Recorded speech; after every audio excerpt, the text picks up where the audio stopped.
So hey guys welcome back to channel. तर या व्हिडिओमध्ये आपण बघणार आहे, मी तुम्हाला काही MCQ देणार आहे व्हिडिओ सुरू होण्याच्या आधीच. ते MCQ तुम्ही ट्राय करा, तुम्हाला करेक्ट येते की नाही आहे. जर तुमचे MCQ करेक्ट आले नाही तर हा व्हिडिओ पूर्ण बघा, म्हणजे व्हिडिओच्या शेवटी तुम्हाला तुमचे जे हे पहिले जे 10 MCQ आहेत ते तुम्ही करेक्ट करणार आणि तुम्हाला कॉन्फिडन्स पण येणार आणि कन्सेप्ट पण समजणार. चला तर मित्रांनो सुरू करूया. पण त्यापूर्वी जर तुम्ही या चॅनलवर नवीन असाल तर चॅनलला सबस्क्राईब करायला विसरू नका. चला तर मित्रांनो सुरू करूया.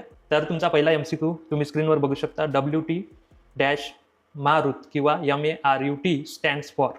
ऑप्शन ए आहे wind turbine management and resource utility tracker, wind turbine material and resource utility tracker, त्यानंतर wind technology management and renewable utility tracker, त्यानंतर wind turbine manufacturing resource utility tool. हा तुमचा पहिला MCQ होता. पुढचा MCQ बघूयात. दुसरा MCQ आहे install wine power capacity of India in 2026 is approximately. Option A आहे 36 गिगावॅट, 46 गिगावॅट, 56 गिगावॅट, 66 गिगावॅट. हे सगळे ऑप्शन झाले. म्हणजे तुम्हाला wine power capacity install capacity सांगायची आहे 2026 पर्यंत. त्यानंतर पुढे आहे wine capacity addition. Financial year 26 मध्ये किती वाईन कॅपॅसिटी ॲडिशन झाली आहे ते सांगायचं आहे. 3.1 गिगावॅट, 4.5 गिगावॅट, 6.1 गिगावॅट, 8.1 गिगावॅट. त्यानंतर तुम्ही पुढे गेले तर growth in wine power installation during the financial year 26 मध्ये वाईन पॉवर इन्स्टॉलेशनमध्ये किती ग्रोथ झाली ते सांगायची आहे. 26%, 36%, 46% की 56%. त्यानंतर पुढे गेलो आपण तर India's rank in the global wind energy market. तर भारताची रँक किती आहे पूर्ण जगात वाइंड एनर्जी मार्केटमध्ये? सेकंड, थर्ड, फोर्थ आणि फिफ्थ, म्हणजे पहिली तर नाही आहे. तर हे ऑप्शन बघा. त्यानंतर पुढे गेलं तर India's wind power target by 2030 पर्यंत किती टार्गेट आहे आपलं, किती वाईन पॉवर आपण जनरेट केला पाहिजे? 75 गिगावॅट, 90 गिगावॅट, 100 गिगावॅट, 155 गिगावॅट. त्यानंतर India's non fossil fuel capacity target by 2030. इंडियाची नॉन फॉसिल फ्युएल कॅपॅसिटी किती आहे? 300 गिगावॅट, 400 गिगावॅट, 500 गिगावॅट, 600 गिगावॅट 2030 पर्यंत. त्यानंतर पुढचा MCQ जर तुम्ही बघितला तर technical wind energy potential of India. म्हणजे आपण जर सगळी वाइंड एनर्जी कलेक्ट केली तर आपण किती गिगावॅट पॉवर जनरेट करू शकतो? 564 गिगावॅट, 764, 964 गिगावॅट किंवा 1164 गिगावॅट. ते पण एक MCQ झाला. त्याच्यानंतर पुढचा आहे India's annual wine manufacturing capacity आपली किती आहे? 14 gigawatt per year, 18 gigawatt, 24 gigawatt की 30 गिगावॅट. हे एक MCQ झाला. आणि हा शेवटचा MCQ आहे I think. NIWE stands for national institute of wind energy, national Indian wind energy, new institute of wind energy, national institute of water energy. तर हा तुमचा शेवटचा MCQ झाला. तर आय होप तुमचे काहीतरी MCQ बरोबर झाले असेल. जर काही MCQ चुकले असेल तर हा व्हिडिओ कंटिन्यू करा. चला तर मित्रांनो पूर्ण एक्सप्लेनेशन बघूया. हे सगळे MCQ कुठून आले, कसे आले आणि या सगळ्या MCQचं आन्सर तुम्हाला पुढे भेटून जाईल. तर हा व्हिडिओ शेवटपर्यंत बघा. चला तर मित्रांनो सुरू करूया. तर तुम्ही स्क्रीनवर बघू शकता WT डॅश मारुत पोर्टल जे पण आहे, WT डॅश MARUT पोर्टल. तर याचा लॉंग फॉर्म बघा काय होते, तर wine turbine materials and resource utility tracker. हा तुमचा पहिला MCQ होता. याचा आन्सर तुम्हाला भेटलेला असेल. Wine turbine materials and resource utility tracker. हा कसा आहे, इंडियाज फर्स्ट डिजिटल प्लॅटफॉर्म आहे वाईन टर्बाईन सप्लाय चेन मॅनेजमेंटसाठी. हा रिसेंटली लॉन्च केलेला आहे. सो लॉन्च डिटेल्स आपण बघूया. सो लॉन्च डिटेल इथे बघू शकता तुम्ही. Ministry of new and renewable energy MNRE हे लॉन्च केलेलं आहे. WT मारुत जे प्लॅटफॉर्म आहे ते लॉन्च डेट हे 16 जून आहे. रिसेंटली लॉन्च केलेलं आहे. त्यानंतर ऑकेशन कोणतं होतं? ग्लोबल वाईन डे कॉन्फरन्स गोवामध्ये झालेली होती, तेव्हा हे लॉन्च केलं. Launch by Shri Pralhad Joshiji, union minister for new and renewable energy आहे. तिथे हे लॉन्च झालं आणि त्याच्यातून मग आपल्याला खूप सारा डेटा माहीत पडला. जसं आता हे जे लॉन्च झालं तर त्याचं की फंक्शन कोणतं काय आहे? सप्लाय डिस्कवरी आहे, appropriate list of models and manufacturer, AILMM compliances, then supply chain transparency आणि एक्सपोर्ट एक्सपान्शन. म्हणजे हे रिलेटेड कसं आहे की आपल्याकडे मॅन्युफॅक्चरर, सप्लाय आणि एक्सपोर्ट वगैरे ह्या सगळ्यांचं एकत्रीकरण करण्याचं काम हे पोर्टल करणार आहे. तर त्याचेच डिटेल इथं दिलेले आहे. आपल्याला एवढं डिटेल्समध्ये त्याच्यात नाही जायचं आहे, कारण की ते आपल्याला युजफुल नाही आहे सध्या तरी. खाली जर गेलं तर वाईंड एनर्जी पोटेन्शियल हे आपल्यासाठी महत्त्वाचं आहे. सो हा आपला सेकंड पॉईंट होता. त्याच्या आधी थर्ड पॉईंट आपण बघून घेऊ. सो वाईंड पॉवर स्टॅटस 2026 मध्ये किती आहे, म्हणजे आपल्या भारताचं कसं आहे? तर इन्स्टॉल वाईंड कॅपॅसिटी आहे आपली 56 गिगावॅट. 56 गिगावॅट आहे. ॲडिशन इन फायनान्शियल 25-26 मध्ये किती ॲडिशन झाली? 6.1 गिगावॅट. म्हणजे पहिले जवळपास किती असेल?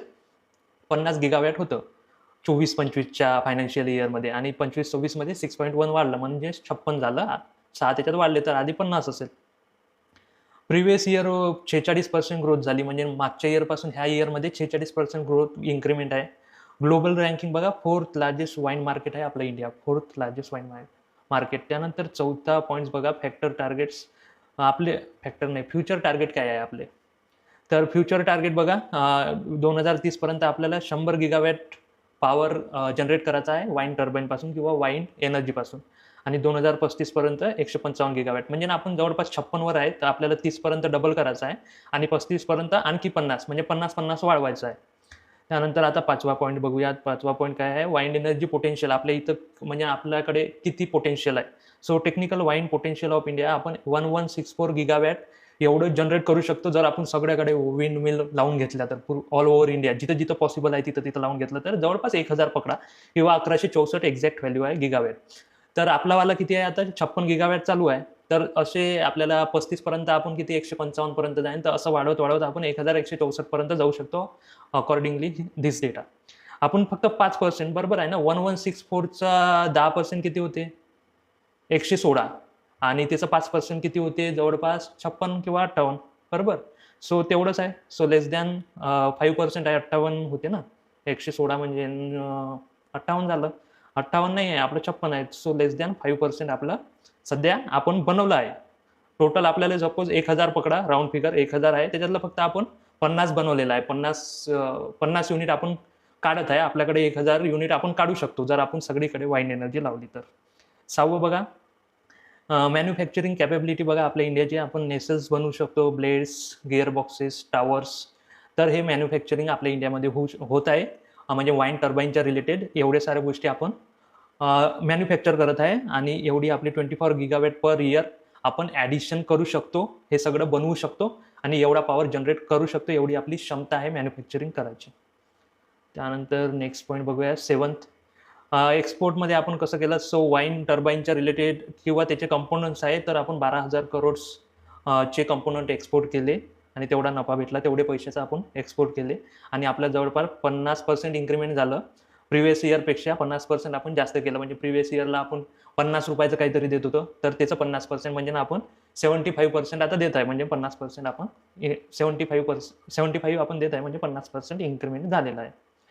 त्यानंतर 8 पॉईंट आपल्याकडे ग्लोबल अपॉर्च्युनिटी काय आहे. तर आपण काय केलं आहे, आपलं ध्येय काय आहे, 2030 पर्यंत India aims to capture 10% of global wind supply chain. म्हणजे आपल्याला 10% जे आहे, जेवढं पण वाईनच्या रिलेटेड होत आहे ग्लोबली, त्याच्यातलं आपल्या सप्लाय चेनमध्ये 10% आपला वाटा असला पाहिजे असं म्हणणं आहे 2030 पर्यंत. आणि 2040 पर्यंत आपला 20% जे पण वाईन सप्लाय चेन आहे त्याच्यामध्ये आपला 20%चा वाटा असला पाहिजे, असं आपलं टार्गेट आहे. हे व्हॅल्यू एवढी इम्पॉर्टंट नाही आहे आपल्या एक्झामसाठी. त्यानंतर आपण जर 9वा पाहिलं, तर व्हाय वाइंड एनर्जी इम्पॉर्टंट. हे पण आहे, काही पॉईंट्स आहे आपल्याकडे. तर तुम्हाला जर इंटरव्ह्यू वगैरेमध्ये विचारलं व्हाय वाइंड एनर्जी इज इम्पॉर्टंट, तर हे काही पॉईंट्स तुम्ही सांगू शकता. आपल्या सोलर एनर्जीला कॉम्प्लिमेंट करते, त्यानंतर improve grid stability and reliability, helps renewable energy integration. Renewable energy integration हा एक महत्त्वाचा टॉपिक आहे, कारण की आपली जेवढी सिस्टीम आहे ते कन्व्हेन्शनल जे एनर्जी सोर्सेस आहे त्याच्या अकॉर्डिंगली आहे. तर रिन्युएबल एनर्जीचं इंटिग्रेशन हा आपल्याकडे एक हॉट टॉपिक आता बनलेला आहे. त्यानंतर रिड्युसेस कार्बन इमिशन हा तर प्रायमरी आपला ऑब्जेक्टिव्ह आहे.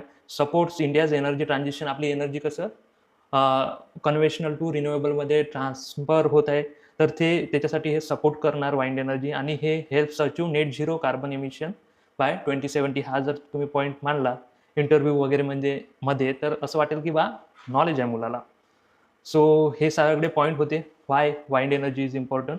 त्यानंतर 10वा जर पॉईंट बघितला, तर आपल्याला जे पण ह्यावाल्या पोर्टलमध्ये इन्व्हॉल्व होते, जे मिनिस्ट्री होते किंवा जे पण संस्था वगैरे होतं, त्याची पूर्ण लॉंग फॉर्म इथं भेटलेले आहे. याच्यावरही एखादा MCQ येऊन जातो, जसं MNRE काय आहे, ministry of new and renewable energy, policy making and प्रमोशनचं काम करते रिन्युएबल एनर्जीच्या रिलेटेड. त्यानंतर IWTM काय आहे, Indian wind turbine manufacture association, manufacturers आहे, यांनीच हे पोर्टर बनवण्यासाठी हेल्प केलेली आहे.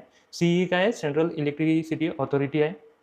टेरी काय आहे, टेरी डायरेक्ट जर विचारलं तर तुम्हाला येणार नाही, the energy and resource institute. ठीक आहे. NIWE काय आहे, national institute of wind energy आहे.